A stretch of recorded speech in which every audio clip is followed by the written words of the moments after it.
Sloane, you once said that you liked and respected Azarenka so much that there was nothing that anyone could say to change your mind. How does that impact your mindset going into play a player like that? Every match is a match against another opponent, and I think you kind of just have to look at it that way, whether you're friends or not. It's not always easy, but that's just what you try to do. That's what I tried to do, kind of just block it out. Since the US Open, is that one of your most satisfying wins, the way you played, the opponent, the whole thing? How do you feel after that kind of thing? Yeah, I mean, obviously playing, in the U.S. At an amazing tournament like this, to get a win like that is, it feels pretty good. How much did your life change after you won at the Open? It hasn't really changed that much, just a little bit busier. Doing publicity stuff, photo shoots, things like that? Well, I say busier because I went from not playing tennis for 11 months to then winning the US Open, and I think everyone knows there's a lot of things that come after you win a Grand Slam, but an American winning the US Open it's a lot. So I think just kind of wanting to do everything and, all the amazing opportunities that come with winning the US Open, yeah, that's how it's changed. Assuming 100% you're physical, are you feeling good? Yeah, I feel good, feel fine. Took some time. It's been tough over the last couple months with your body, I would imagine, where you were hurt.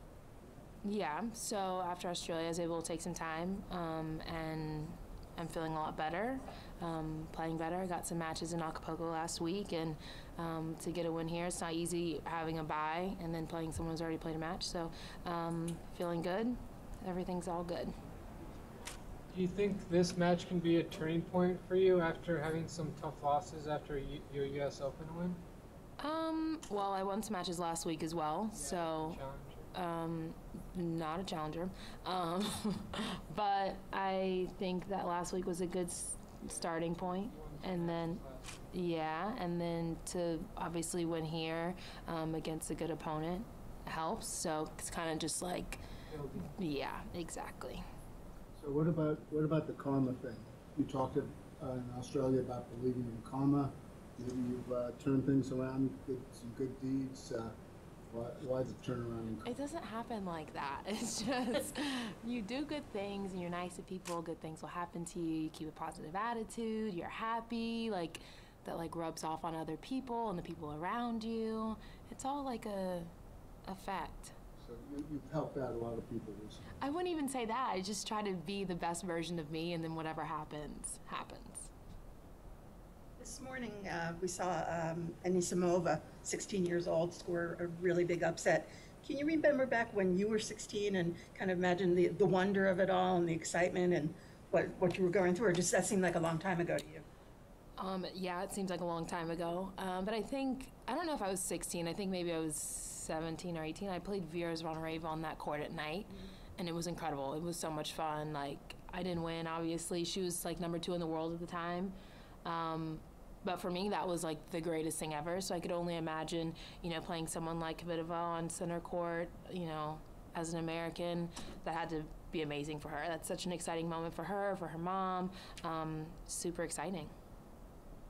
It doesn't often rain in the desert, so how did you deal with the delay yesterday and having to come back around this morning? Yeah, everyone yesterday was like, oh yeah, it's not gonna rain, it's gonna be totally fine. And then it started pouring, and I was like, I've been coming here since I was a kid, and it's never rained. I've never even seen really cloud. It's never been really cloudy, so I was like, this is so weird. But it wasn't that long. They didn't keep us here that long, so it was fine. We obviously knew when it started raining and the courts got soaked, they went back on, they came back off. You kind of have an idea that, okay, maybe we're not going to play tonight. And since it was a good time, it wasn't we were here all night and whatever. So I was just happy to be able to get out of here last night and then get ready for today. Sloane, you obviously had a very serious injury in your career recently, and now on the men's side, one top player after another is facing a physical setback. Could you just talk about physicality of this game? Is it in a way too much or over the top? But just as a player, just talk about the physicality. Yeah, obviously tennis is a really tough sport. We have an extremely long season. I think that it is tough. And then the men obviously play 3 out of 5 sets, which makes it even harder. It's unfortunate that there's so many top players getting injured because they do so much for the game. And obviously the guys, we miss them. Like, I miss Andy, like I miss Rafa. Those are like my favorite players. So even for me, I'm not like a super tennis fan like some of the people here, but like when the guys aren't around, you're like, oh man, like that's kind of a bummer, you know? So I wish them all well, and I hope they all come back, even like Stan. Like I hope that they all get well soon. But it's just unfortunate that, you know, that's happening on the men's side. So Sloane, are you going to play every week this year? Or are you going to back off a little bit? No, What do you want to do? What do I want to do? Yeah. I'm going to listen to my body and make sure that I can do everything possible not to get injured again, and make sure that I take care of myself mentally and physically the best way I know how. And whatever schedule I play is what I play. There's nothing, obviously, nothing's ever set in stone. You can say, oh, I want to play here, and then you not get enough matches and you want to play a different tournament. Like, it's just kind of, it's up in the air. But my main priority is just making sure that I'm good and just staying happy. Last question? Yeah, you played Kazakina before. I'm just curious what your thoughts are ahead of that match. Yeah, I played her on clay in Charleston. I was down to match point. We played actually a pretty good match, so I think it'll be interesting. Obviously, the courts here suit both of our games pretty well, so I think it'll be another good match, and I'm looking forward to it. Thank you. All right.